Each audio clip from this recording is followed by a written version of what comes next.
Well, let's try this. We're going to try it without a microphone. And this is coming to you from my phone. So neither of my iPads is working for reasons that are mysterious. And neither of my microphones work. So I've got two iPads and two different microphones, and no combination of them work together. So far my phone has worked most of the time, so this will at least tell us if the problem is the iPad or the service. All right, let's talk about a few things. Since I'm expecting this Periscope will not work, I'll just jump into a few things and see how far we get before it fails. You know, I've been trying to popularize the word whence, which is a combination of wall and fence. But I've decided that whence is a little too clever, it's not sticky enough, and we could do better. If what we're trying to do is come up with a name that will make everybody happy, that, you know, the trick here is that the Republicans need to think they got a wall and the Democrats need to think it's a fence. And the steel slat structure conveniently makes the case for both of those. It's sort of a fence that looks like a wall, sort of. But I think the better name would be the fence wall. Fence-wall. Fence wall. Here's why. Correct me if I'm wrong, but President Trump has correctly identified that the real problem is President Trump. In other words, it's personal. So when the Democrats are rejecting his border structure, they're not really rejecting border security. That's the impact of it. The outcome is that it rejects border security, but that's not the purpose. Nancy Pelosi has made it very clear that the wall equals the president's penis. I'm not even joking. Nancy Pelosi has very clearly made it her argument that the wall is the president's penis. And she doesn't want to support the president's penis. So it doesn't matter that she also wants border security. She just can't support this president's penis because it's personal. So the president, quite rightly, has tried to depersonalize it. And by the way, let me give credit where credit is due. Nancy Pelosi had a really good line that's consistent with her philosophy that this is about the president's penis. She doesn't use those words, but she was mocking him for backing down from a solid structure. And she said the other day, well, at first he wanted this all concrete wall. It's concrete everywhere. And now he wants to do some kind of a steel structure. And what's next? A beaded curtain? All right, now you have to say, forget about the politics. The technique was really good. So that was Nancy Pelosi's line, that the president was backing down from a concrete structure to some kind of a steel wall, and what's next, a beaded curtain? Now, what does beaded curtain have in common with her other attacks on the president? She is basically trying to demasculate him, emasculate him? She's trying to emasculate him. So she's turned it into a manhood question. Oh, you're gonna have a wall? That's really just your manhood at stake there. And then if you don't get your wall, you're getting a beaded curtain. So she's basically mocking his manhood because this has never been about border security, right? Now, nobody really thinks this is about border security anymore, do they? It's so clearly gone beyond everybody agreeing that border security is important. Everybody's already agreed that some might be a little wallish and some might be a little fence-ish and some might be drones or whatnot. So there's no real point of disagreement, except that they can't let President Trump win. So here's my suggestion. Instead of calling it a fence or a wall, call it a fence wall. Fence-wall. You put fence first, and you put the actual word in there. Wentz was cute, but didn't really have the benefits of fence wall. I'll bet you can't say fence wall without wanting to say it again. Fence wall, fence wall. It's pretty sticky. All right, there was an amusing story that seems to be running only on Fox News. Let me make sure before I say that. I might be wrong about this. Yes, I don't see it on CNN. So the biggest story on Fox News doesn't even exist on CNN. And it's about billionaire co-founder of LinkedIn, Reid Hoffman. Apparently he donated $7-something million to Democrats during the 2016 election. And one of the organizations he donated to, unbeknownst to him, he didn't know exactly what everybody was doing, because when you're donating that much money and you're donating to a bunch of different organizations, you don't really know everything those organizations are doing. And one of those organizations, quite awkwardly, was trying to influence the Alabama race with Doug Jones and Roy Moore. They had a false flag online operation in which they were pretending to be Russians influencing the election. So they were trying to make it look as if the Russians were behind the Republicans in the Alabama election.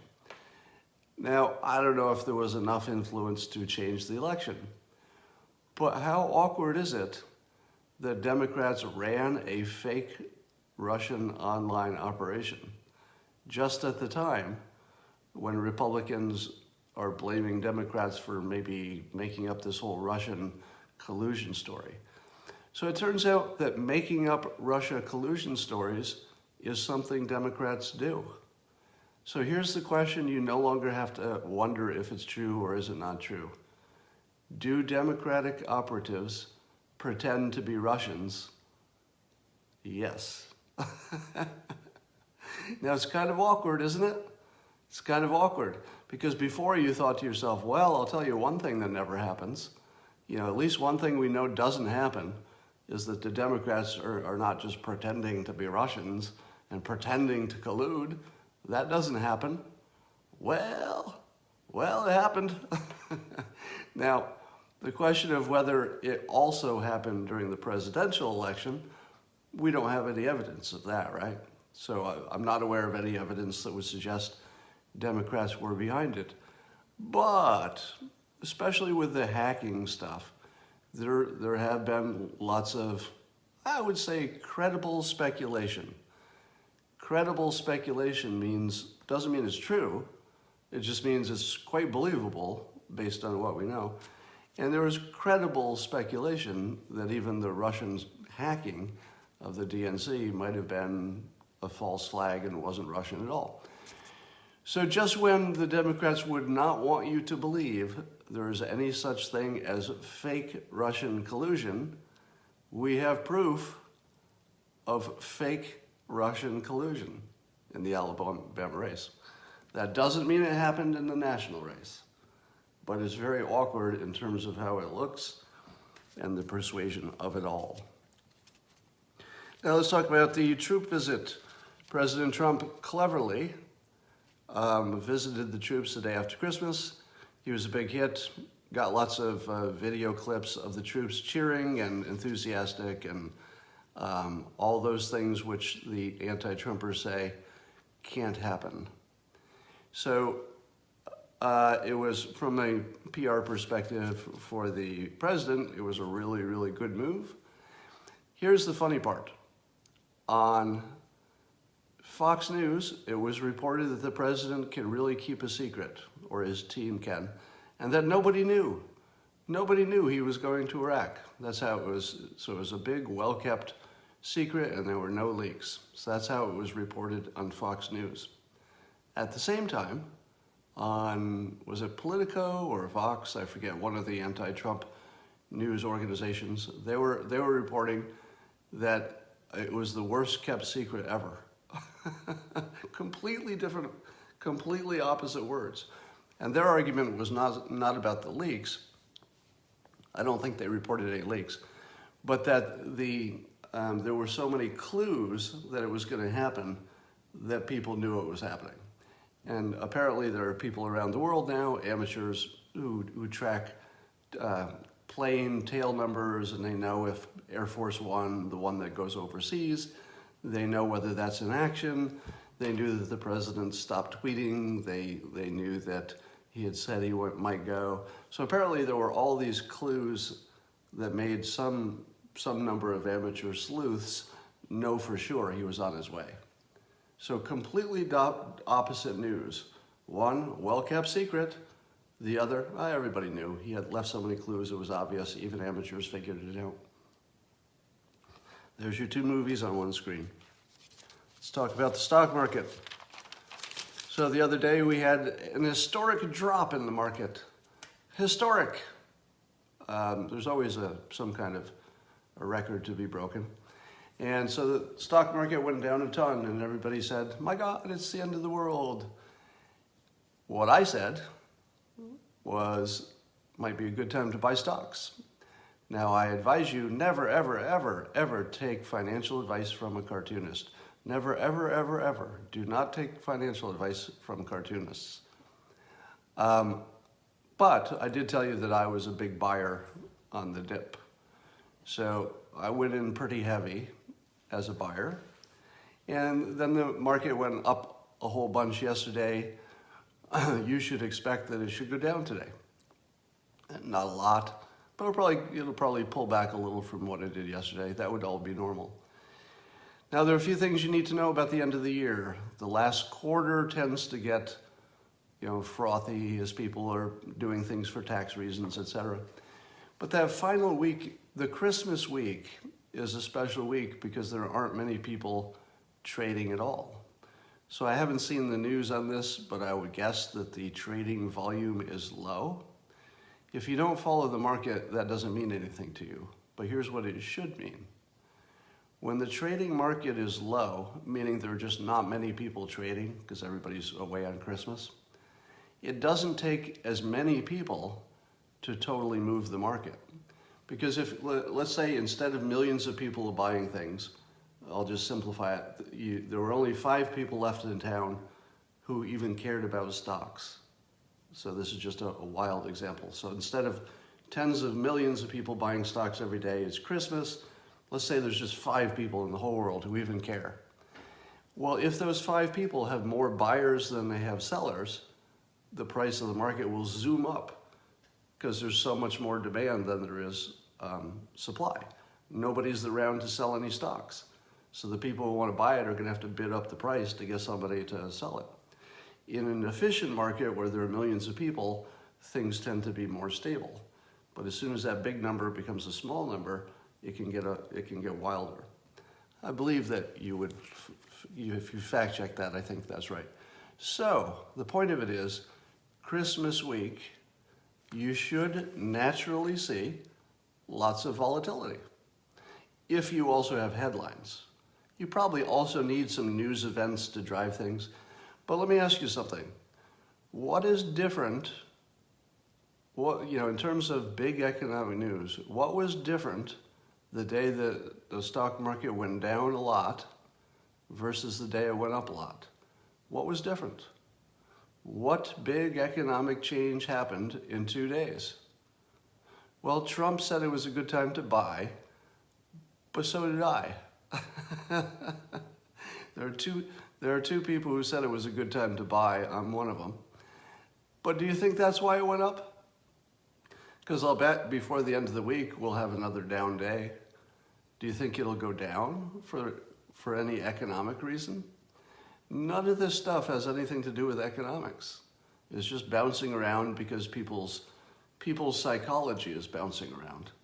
So it's smaller volume and people are a little bit crazier than normal. So it's just completely normal that it's bouncing around. It doesn't mean anything about anything. It's down 500 today. Means absolutely nothing. Well, I'll tell you what it does mean. When the market took a sharp upturn yesterday, I said to myself, oh crap, because I was planning to buy some more. And I thought, man, at least I got in toward the bottom but I was hoping it would stay low for a little longer. I wanted to make some more decisions, but now it's back down again.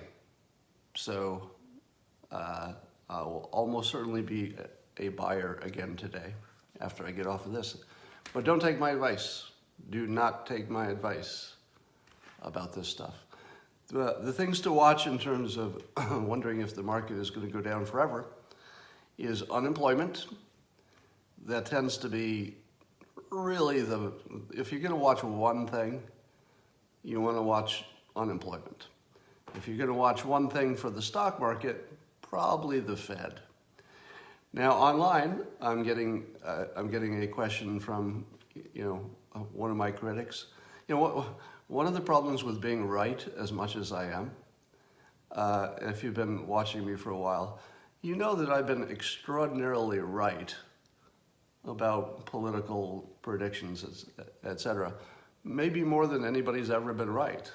I mean, I don't know how to measure such a thing, but I'd certainly be in the top 10% of people who have ever been right about political predictions.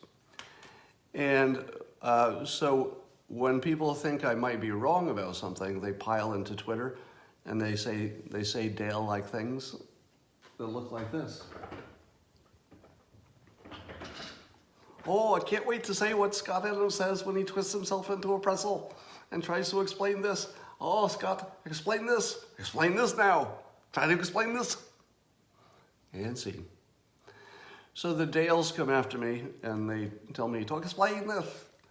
Now, I don't, if it's on Twitter, I don't have time to give the full context, but the full context looks like this.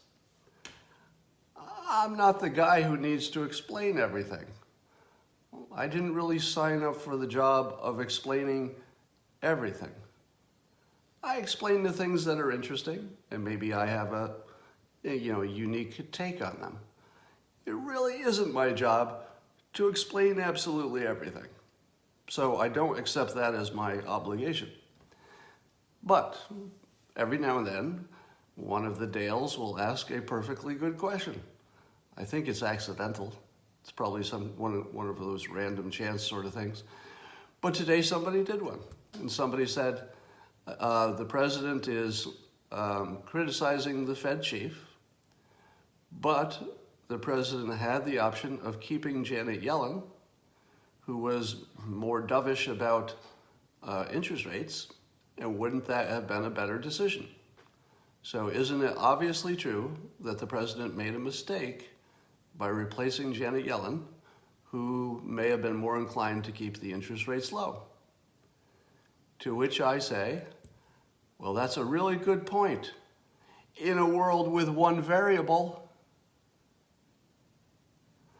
if the only variable in the world was that Janet Yellen was a little softer on interest rates and the guy he appointed was a little more hard-nosed on it, if we even knew that, I don't even know if we knew that. But if that was the only variable in the world, yeah, that would be a bad hiring decision if there were no other variables. But here's the other context. The first context is that we don't know what Janet Yellen would have done.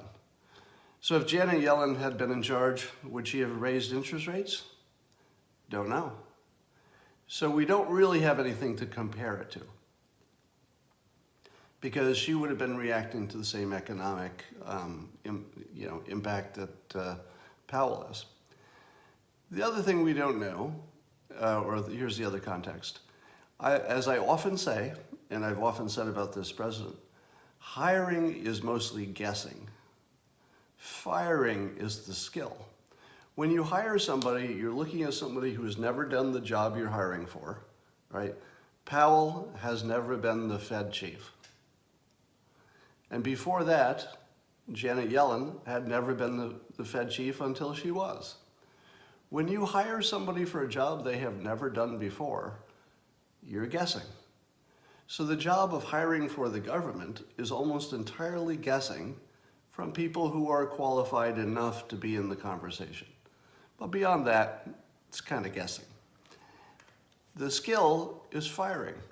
Are you willing to fire somebody who is as popular as, somebody like General Mattis? Now Mattis actually quit, but I think he was kind of forced down, if you know what I mean. I think Mattis knew that if he didn't quit, maybe he was in trouble. But the point is, firing takes skill because you have to know to do it quickly and efficiently. You want to not wait around for things to change. So the president's pretty good at firing. Is he also good at hiring? We have no way to know because hiring is just guessing. And the president, this particular president, has a smaller pool of applicants than most presidents because he's been so vilified by the press and the other side that even his own team doesn't want to be on his team, meaning the Republicans.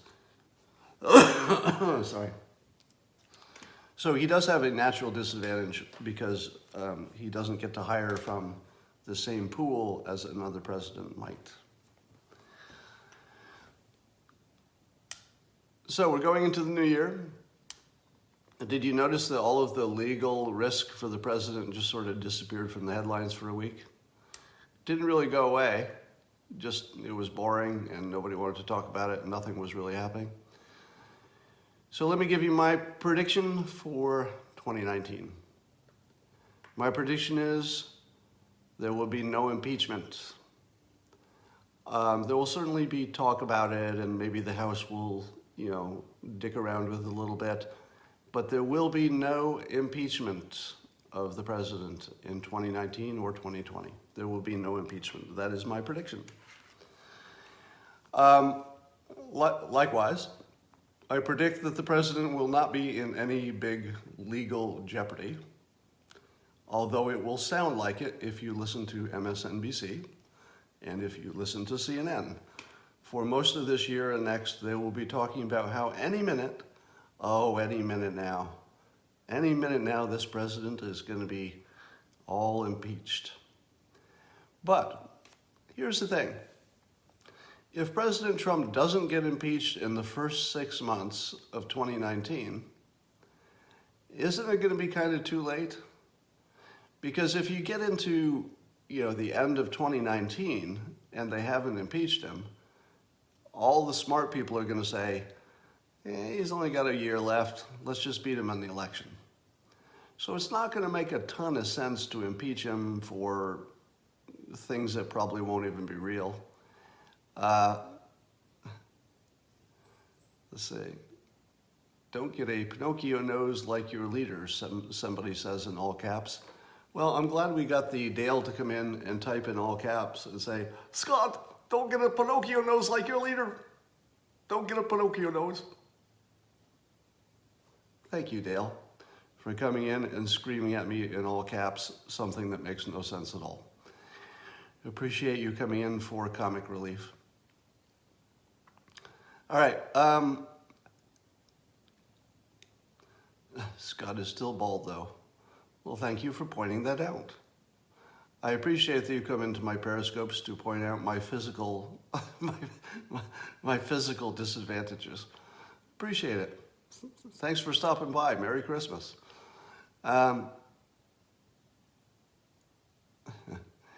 Yeah, I think that Russian collusion will be a big disappointment to people. You're not going to get the Russian collusion that you were hoping for. Well, I hope all of you got my book. By the way, did you notice I tweeted out that my book, Win Bigly, the paperback version that's recently out. So the paperback version was, wait for this, the most requested book on Amazon. Do you realize how big a deal that is? Was it most requested? I think that was the title. Most pre-ordered or most requested. Now, imagine how many books there are on Amazon. Do you have any idea how many books there are on Amazon? A lot of books. And there are a lot of new books as well. So any given week, there are a ton of new books.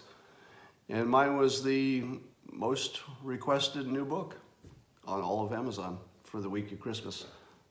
Thank you, thank you, thank you. Now, I would like to give a shout out, given that my book, Win Bigly, is the most requested book on all of Amazon this past week. I would like to give a special message to the haters and the losers who told me in 2015 and every day since then, Scott, and now I would like to ask Dale to come in to complete this sentence. They said to me, Scott, stick to drawing comics. Stick to drawing comics. You don't know what you're talking about. Stick to drawing comics. And scene. Stick to drawing comics, the most loserish advice that anybody ever gave, courtesy of Dale. Because do you know where my life would be if I took loser advice, stick to your day job? Well, I wouldn't be talking to you now. I wouldn't be a cartoonist. I would not have best-selling books. I would not have been one of the highest paid speaker in the world. Not at the moment, but I'm off the speaking circuit at the moment. But almost everything I've ever done fell into the category of I shouldn't be doing it because some loser told me I shouldn't. I should stick to my day job. So I'll tell you, it's one thing, let me put this in context. If a person is thinking about themselves and they say to themselves, hey, maybe I should stick to my day job and not try this new thing. Well, that would be a loser philosophy, wouldn't you say? It's a loser philosophy to not try. But if you take that loser philosophy that you've applied to your own life, and then you go online and you seek out somebody who has a track record of leaving his box and succeeding, and you tell that third party that you don't even know personally that they should get in their box and they should not try because you're such a loser that you're not trying, that, my friends, is double losing. That is loser squared. It's one thing to be a loser with your own philosophy and it only affects you. But if you decide that not only are you such a loser that you're not going to get out of your box yourself, but you want to go stop other people from getting outside of their box by mocking them back into it, you, sir, are a double loser. Loser times 2. Or loser squared if we want to take it up a level. Yeah, my book, God's Debris, if you haven't seen that one, it was a 2001 book. God's Debris is one of the most impactful books that people have ever read. I mean, one of the most common comments I get about that book, it's fiction, by the way, is that it blew people away, is the best book they've ever read. Would I have written a book on, I don't know, religious philosophy if I had stayed in my box and kept my day job? And there's almost nothing I've done in my adult life that would have been good if I'd stayed in my box. It's such a bad philosophy of life.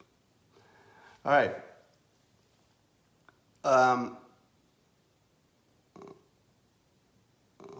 You can try to get a wife. All men need a wife, somebody says here on comments. Well, thank you for that advice. I'm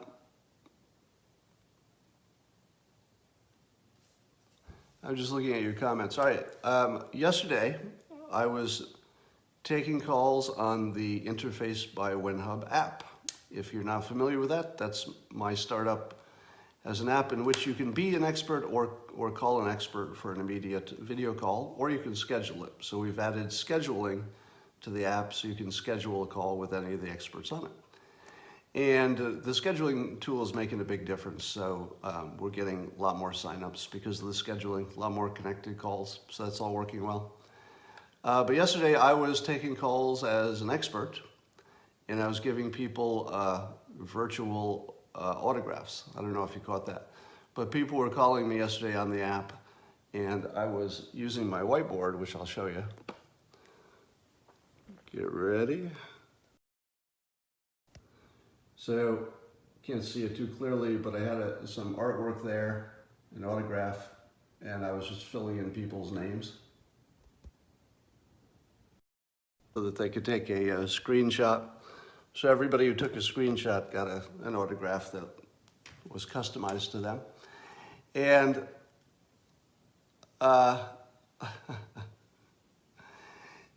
and so those conversations just happened within the app. So that was on the Interface by WhenHub app.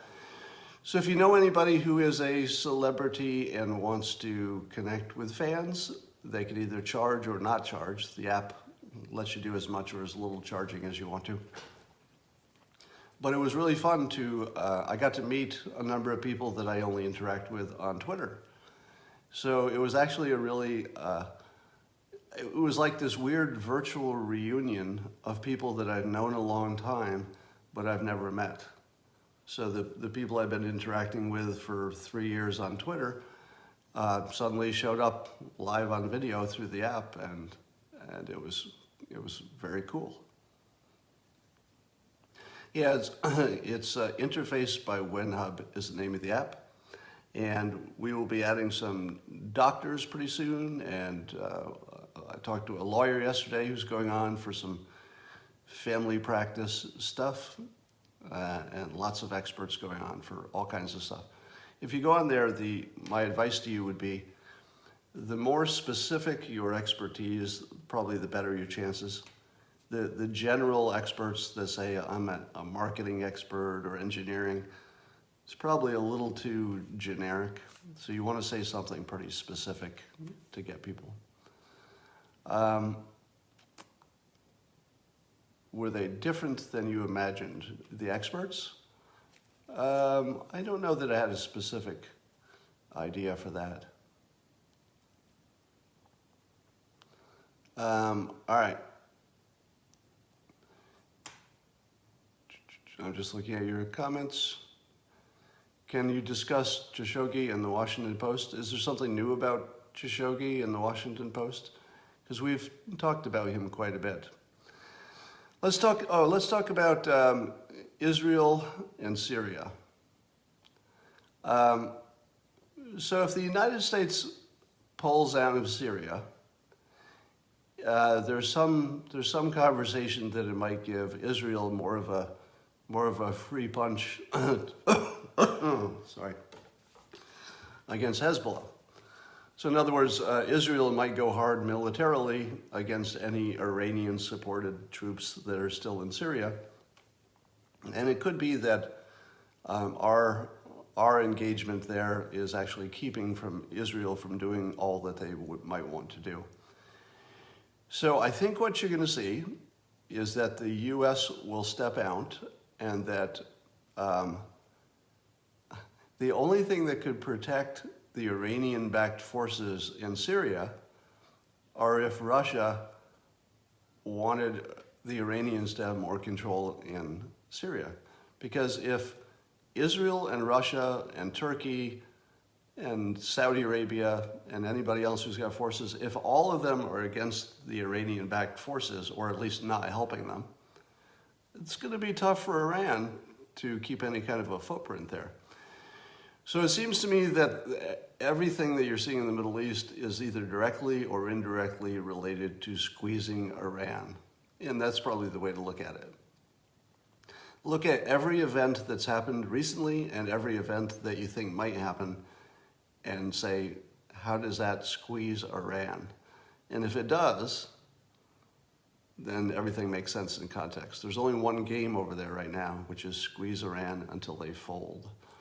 And the beauty is, you can squeeze as long as you want, because time is not on Iran's side. All right. Yeah, Israel and Russia seem to get along. So I've got a feeling that Syria, being in Russian hands, is not going to be the problem for Israel. So apparently Putin was all happy because Russia tested some kind of supersonic or some kind of a space missile that they can shoot up into space and then it's impossible to intercept. So now Russia has an impossible to intercept nuclear deterrent, hypersonic missile. And I'm thinking to myself, I don't know if that really changes anything. They seem to indicate that it's a response to the missile defense that we helped put in close to their borders. I don't know if that's true, but I'm going to say something I've said before, I'll say again. The three countries that should be allies are the United States, Russia, and China, at least militarily. Because those three countries will never attack each other, and all we're going to have is these endless little proxy wars that just don't help anybody. All this cyber stuff we do against each other, all of the little poking and prodding and dirty tricks. Why? Why? We are not natural enemies. Let me tell you what a natural enemy looks like. In the Middle East, there are people with radically different religions, and some of those religions say that they should kill the other religion. And they share a border, and they have disputed territory. Now you put all of that together, and then there's economics on top of that, and bad history and everything. Those people have a reason to be enemies. Now you could argue they shouldn't have a reason, they ought to change it, etc. But the fact is that in the Middle East, there are natural enemies, that they have differences that are real. But if you look at the United States and Russia, and China even, we don't really have real natural enemy reasons. We don't share a border with Russia or China. There's no possibility that anybody could win in a war.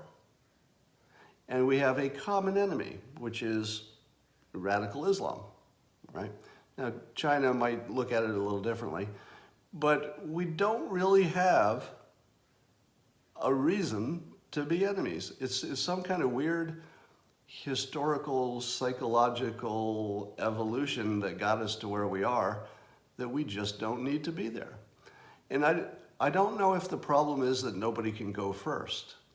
Because if you imagine, let's say the United States said, hey, we've just decided that us poking Russia and Russia poking us back doesn't help us, so we'll just stop doing it.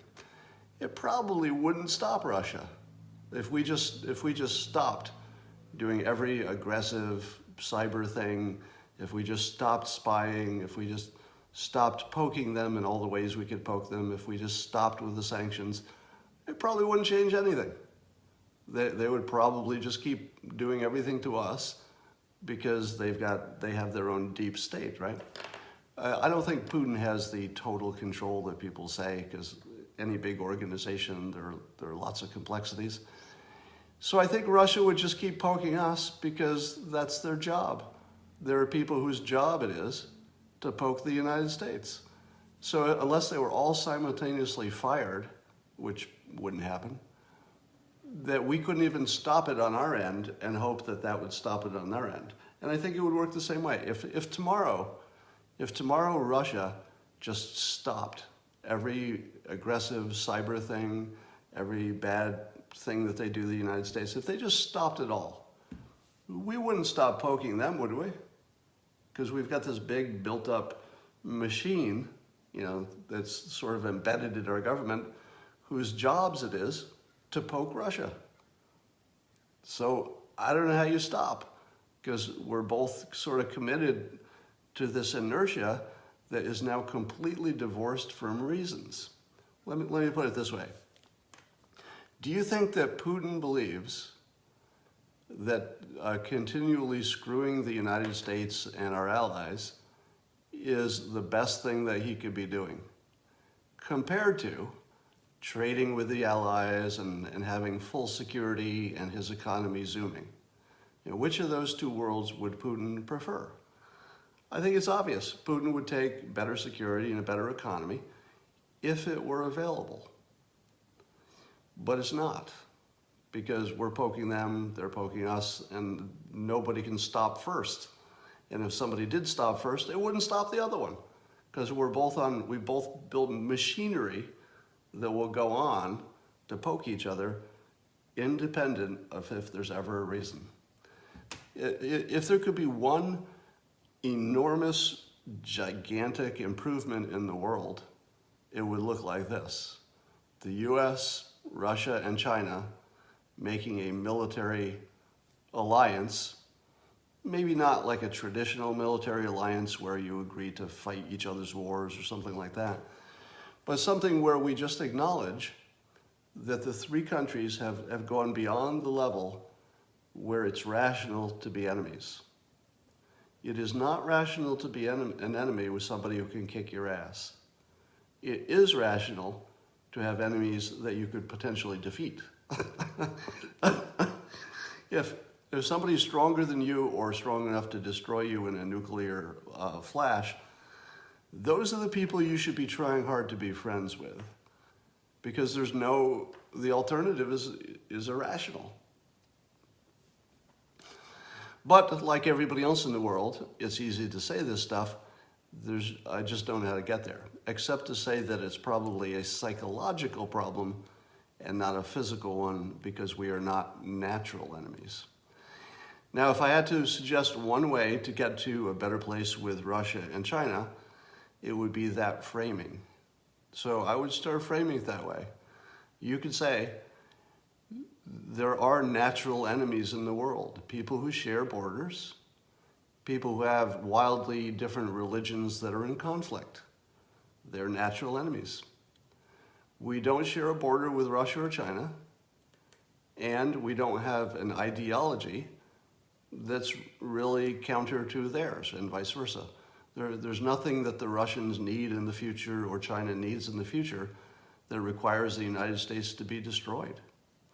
So if we could figure out how the three of us could thrive and team up against any, let's say, smaller terrorist kind of movements, that would be the ideal golden age scenario. But I think you have to start talking about it that way before it can become real. So it's probably going to take 20 years of saying, by the way, we're natural friends, not natural enemies, which is true. We are natural friends with China and Russia. We're just not acting like it. All right. I'm just looking at your comments.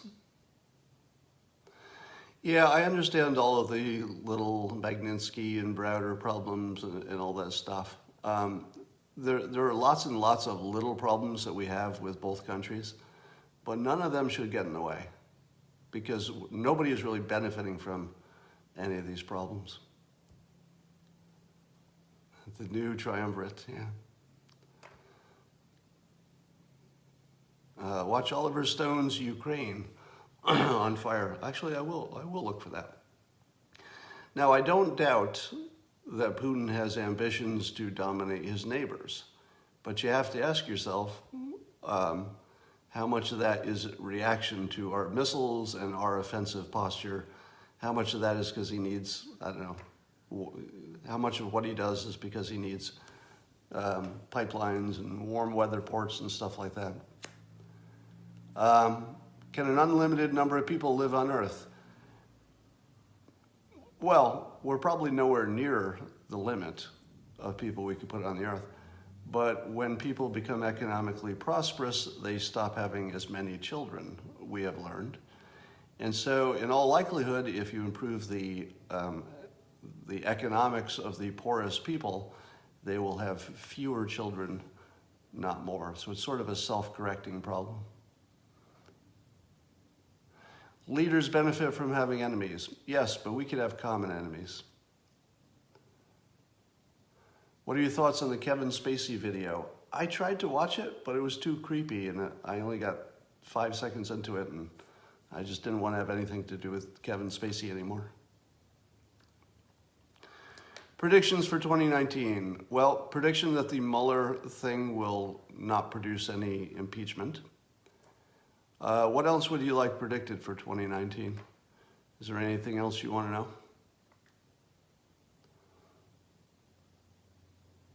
Oh, I would say the odds, let's see, what are the odds? Well, I don't want to make a prediction about Ruth Bader Ginsburg because that depends on her health. So I'm going to be silent on Ruth Bader Ginsburg because I don't want to be betting against anybody's health. Yeah, so nothing on RGB. Stocks will end the year higher. So 2019 will be an up year for stocks. I don't know how much, but it'll be up. North Korea will make significant progress. Now, North Korea, remember that this is a long-term process. If it takes 20 years for North Korea to work out the nukes and to, get some degree of reunification, that's fine, because we're already not a target and we're heading in the right direction. So as long as your progress is in the right direction, you don't really have to hurry. Bitcoin is thoroughly unpredictable. There's no way to know anything about Bitcoin.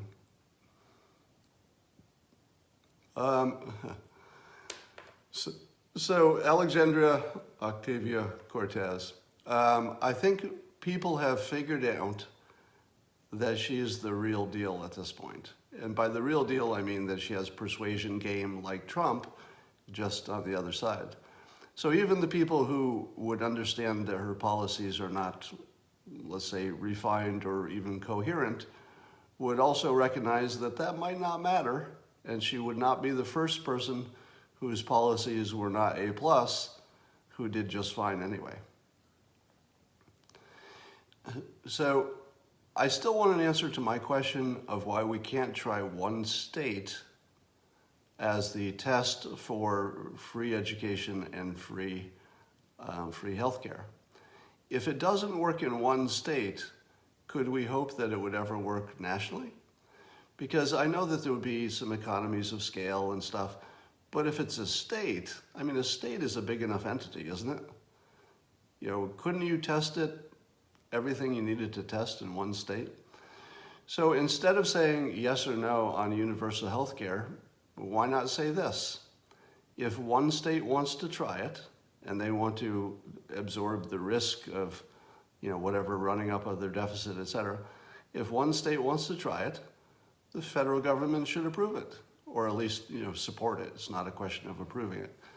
But if I were President Trump, I would say, hey, if you think that's a good idea, try it in one state, and let's see what happens. See if you can wall it off and make it not infect any other state, and then let's just run it for 2 years. See how it goes. Do I review comments after the Periscope ends? Generally not, but in some cases, yes. Which states should try? Well, the beauty is that's up to the states. If you're the federal government, let's say you're President Trump, you don't need to argue whether socialized medicine is good or bad. You should instead argue that something like that could be tested, and unless there's at least one state, given that there are lots of blue states, if you can't get one state to test it and to keep it within the state so it doesn't affect, other taxpayers, why should the federal government be serious about something that no state even wants to do? So there may be some context and some facts that I'm not aware of that makes that a bad idea. Venezuela already tested that idea. No, they didn't. Any comparison to Venezuela is just silly. Because there's only one Venezuela. You can't take too much of a lesson out of what's happening there. Test in one city. Yeah, a city might not be big enough because you need to be at least a large enough entity that you can negotiate for prices and you have some buying power. So I don't know how big that needs to be. Maybe some economists can tell us, because it could be that a big city is enough. If it's New York City, of course it'd be enough. Massachusetts, maybe. I don't know how close they are to that kind of situation already. Will we get a wall? We will get a fence wall. So in 2019, there will be serious construction on a fence wall. All they need to do to settle this funding for the fence wall is the following. To say, we want to give it a budget, a starter budget, whether that's $3 billion or $5 billion, I wouldn't know. And you say, let's turn it over to the engineers. We'll let the engineers decide, what it looks like where, and then we'll reassess after we build it for a year. So imagine if President Trump said, all right, here's the deal. We need our $5 billion. Let's say they might negotiate it down to 3.5 or something, just to act like they did something. But we'll say, let's get our starter budget. We'll turn it over to the engineers. We'll let the engineers decide what they're putting where, within our specifications. So part of the specifications might be that you need to be able to see through it, which kind of gets rid of concrete. It's harder to build a concrete structure that you can see through than it is the steel slat thing. So you should take Nancy Pelosi and Chuck Schumer and President Trump out of the engineering decisions. The first one of the three who says that is the winner, because that's the high ground. Once you get the high ground, the conversation's over. So if you plop me into that conversation, I say, why are politicians making engineering decisions? Let's approve a starter budget. Let's turn it over to the engineers. Let's have them build something for a year, and let's reassess. We should reassess this every year. Why are we even talking about funding the entire structure? We should reassess it every year. Let's see what the engineers can do. Let's see if what they do makes a difference. Let's test it small. All right, you say that, and the conversation is over. And if you call it a fence wall, then you've given the Democrats enough of an ego come down that they might accept it. Because remember, the Democrats don't want good policy. I do realize how partisan this sounds, but I don't think this is an exaggeration. At this point, the Democrats are not concerned with policy or budget when it comes to the fence wall. They are concerned about revenge or making the president look bad or something personal. So the president has stepped down from the ego position. The ego position is it's going to be a Trump wall, and it's going to be a huge wall in much of the border. All right, that's the ego position. Trump has stepped down from the ego position. He's now at, you could call it a fence, you could call it a wall, we want border security. Call it whatever you like. So he's already gone out of the position that they couldn't stand. It's sort of up to them. There is one word that he needs to utter to finish this off. Tell me, what is the one word, literally one word, that President Trump can say in a tweet or out loud that would end the fence wall? Fence wall, no. I mean, that would be a helpful one, but yes. To say it's personal, close. So maybe there are three things that are important. One is to call it a fence wall, and he's sort of already there, so I'd say that part's essentially done. The other is to say, don't make it personal. He's also said that in engineer. Somebody got it. The one word that ends the fence wall funding problem is the word engineer. The moment you say politicians should not be making the detailed decision, we're about the budget and the specifications. Let's turn it over to the engineers. If you say engineer, you got your funding. That is my prediction. And so I will leave it there, and I think we've done enough for today. Please enjoy your day. Talk to you later.